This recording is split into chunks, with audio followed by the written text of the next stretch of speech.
अशफाक की ज़ुबानी मुझे सुनकर कदरे इत्मीनान हुआ कि सरदार बदरूक गांव में नहीं है और ना ही इसने चौकी पर चढ़ाई करने की धमकी दी है।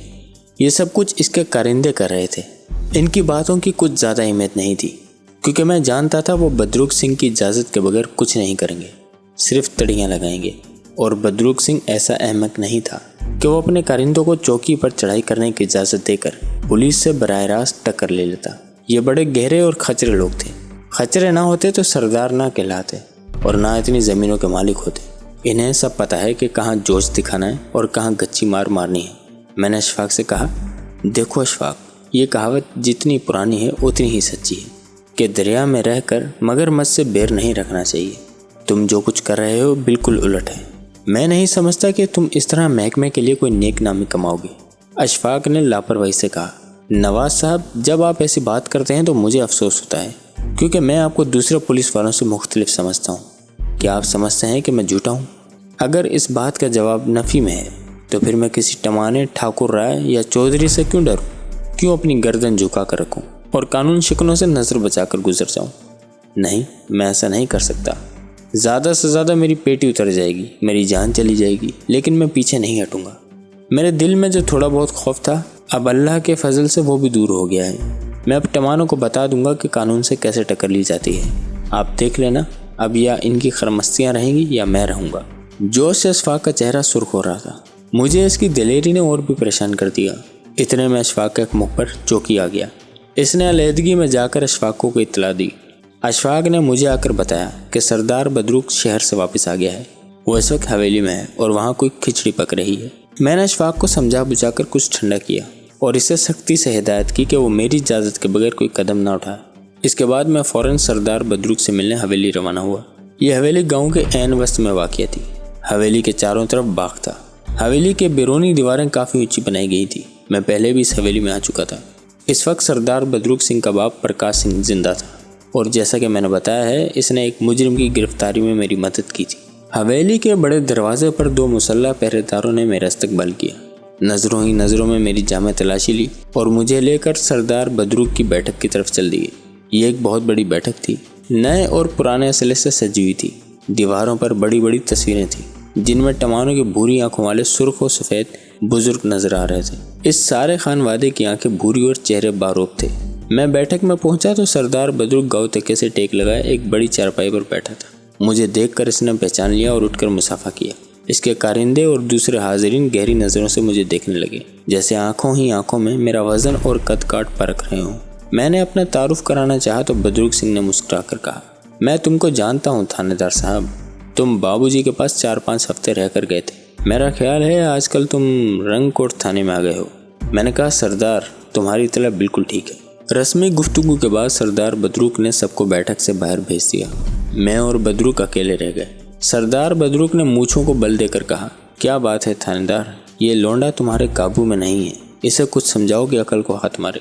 अभी इसकी माँ को इसकी ज़रूरत होगी। सरदार बदरूक के धीमे से लहजे में बेपनाह सिफाकी छुपी हुई थी।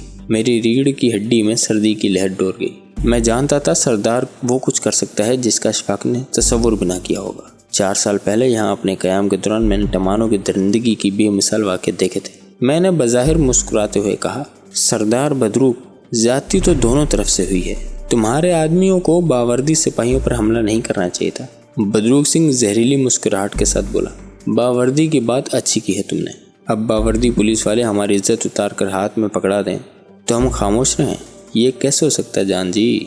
मैंने महसूस किया कि बदरूक सिंह के लहजे में बेशुमार संगीन धमकियाँ छुपी हुई थी और मुमकिन है कि अभी थोड़ी देर में कोई सख्त नाखुशगवार वाक़या पेश आ जाए। मैंने चेहरे पर ज़बरदस्ती मुस्कुराहट लाकर कहा, सरदार बदरूक, तुमने भी जवानी गुजारी है। उठती उम्र हो तो बड़ा जोश वलवला होता है। आदमी काम पहले करता है, सोचता बाद में है। अशफाक भी बच्चा है, अभी इस काम का ऐसे कोई तजर्बा नहीं है। मैंने इसे समझाया बुझाया है, वो भी थोड़ी देर में तुम्हारे बंदे को छोड़ देगा। तुम भी ज़रा अपने बंदों को बुरा भला कह देना। कुछ भी है, आम लोगों के सामने तो वर्दी का थोड़ा बहुत एहतराम होना चाहिए। बदरूका हठधर्मी से बोला, मेरे बंदों ने क्या किया है जो मैंने बुरा भला कहूँ?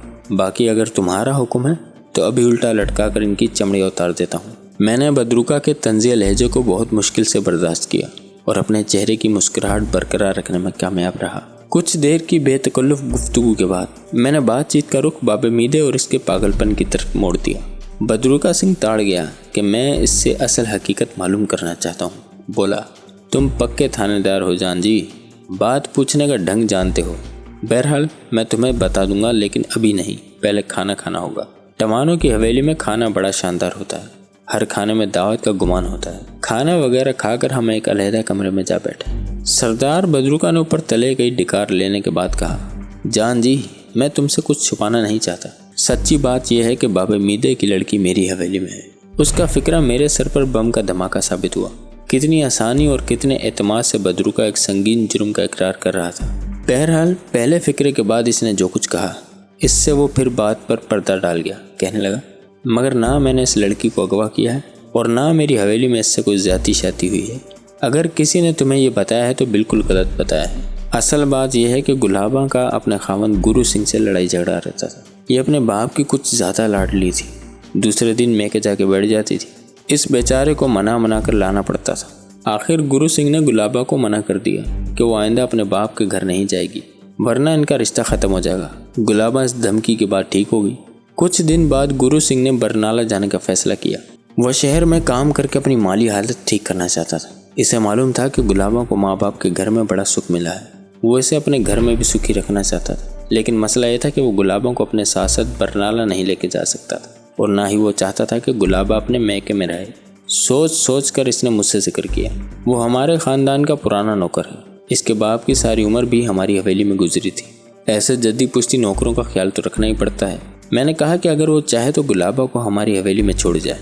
यहाँ वो घर के कामकाज में हाथ बटा दिया करेगी और वैसे भी हिफाजत से रहेगी। वो खुश हो गया। बस इतनी सी बात है जिसका कुछ लोगों ने बतंगड़ बना रखा है। पीठ पीछे बातें करना कोई बहादुरी नहीं होती जान जी। कोई खोते का पुत्र मेरे मुंह पर ये बात करे तो मैं इसे जवाब भी दूं। गुरु जानता है गुलाबा यहाँ अपनी और अपने पति की मर्जी से रह रही है। अगर तुम चाहो तो मैं इसे तुम्हारे मुंह पर करा सकता हूँ, मैंने कहा। और वो गुरु सिंह अब कहाँ है? बदरुक सिंह बोला, अमृतसर में ही कहीं है।